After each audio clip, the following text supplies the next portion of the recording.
भूतिया गांव की लंबी कहानी। काली पहाड़ी का रहस्य। बहुत समय पहले घने जंगलों और ऊंची पहाड़ियों के बीच एक छोटा सा गांव था, शांतिपुर। दिन में यह गांव बहुत सुंदर लगता था। हरे खेत, नदी का साफ पानी, बच्चों की हंसी और मंदिर की घंटियां पूरे गांव में गूंजती थीं।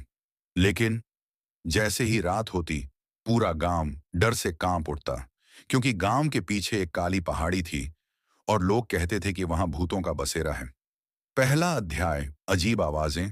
गांव में एक लड़का रहता था, अर्जुन। वह बहुत बहादुर था। उसे भूत प्रेत की बातों पर विश्वास नहीं था।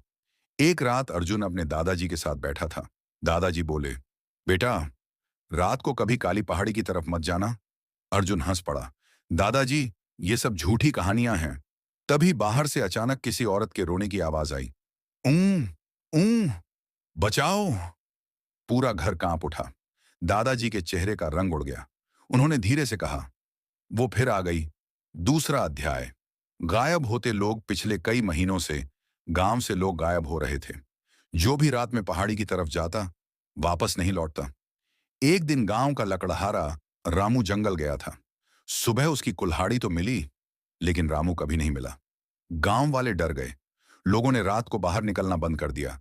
लेकिन अर्जुन का डर खत्म नहीं हुआ, बल्कि उसका शक बढ़ गया। तीसरा अध्याय, रहस्यमयी लड़की। एक शाम अर्जुन नदी किनारे बैठा था। तभी उसने सफेद कपड़ों में एक लड़की को देखा। उसके लंबे बाल थे और चेहरा बहुत उदास था। तुम कौन हो? अर्जुन ने पूछा। लड़की बोली, ये गांव सुरक्षित नहीं है, यहां से चले जाओ। अर्जुन कुछ समझ पाता उससे पहले वह लड़की धुएं की तरह गायब हो गई। अर्जुन डर गया। उस रात उसे नींद नहीं आई। चौथा अध्याय, बंद मंदिर। गांव के बीचों बीच एक बहुत पुराना मंदिर था, लेकिन वह कई सालों से बंद पड़ा था। लोग कहते थे कि मंदिर के नीचे कोई रहस्य छुपा है। अर्जुन ने अपने दोस्त सोहन के साथ मंदिर जाने का फैसला किया। आधी रात को दोनों टॉर्च लेकर मंदिर पहुंचे। जैसे ही उन्होंने दरवाजा खोला, छू ऊम, अंदर से ठंडी हवा निकली।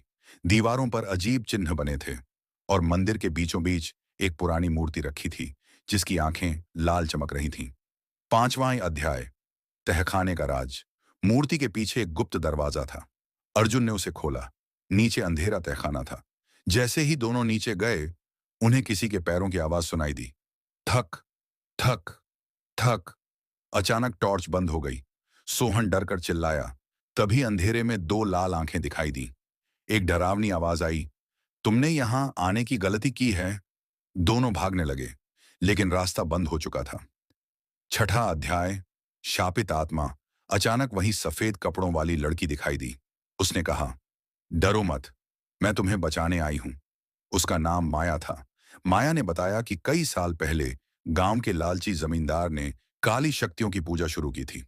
उसने अमर होने के लिए गांव वालों की बलि दी, लेकिन पूजा गलत हो गई। पूरे गांव पर श्राप लग गया और उसी दिन माया की मौत हो गई। तब से उसकी आत्मा गांव की रक्षा कर रही थी।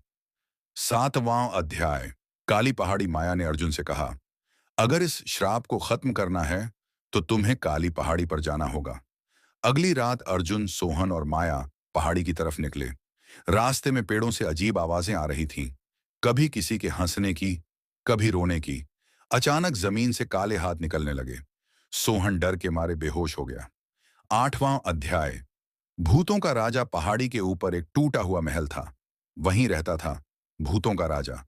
उसकी आंखें आग की तरह जल रही थीं। उसने जोर से हंसते हुए कहा, कोई भी यहां से जिंदा नहीं जाता। महल हिलने लगा। चारों तरफ भूत दिखाई देने लगे।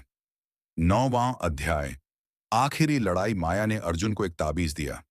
इसे भूतों के राजा के सामने तोड़ देना। अर्जुन धीरे धीरे आगे बढ़ा। भूतों का राजा उसकी तरफ बढ़ा। पूरा आसमान काला हो गया। तभी अर्जुन ने ताबीज जमीन पर पटक दिया। धड़ाम! तेज रोशनी फैली। भूत जोर जोर से चिल्लाने लगे। महल टूटने लगा और भूतों का राजा राख बन गया। 10वां अध्याय, श्राप का अंत। सुबह होते ही गांव बदल चुका था। काली पहाड़ी गायब हो चुकी थी। लोग खुश थे। माया मुस्कुराई, अब मेरा काम खत्म हुआ। धीरे धीरे उसकी आत्मा आसमान में गायब हो गई। अर्जुन की आंखों में आंसू आ गए।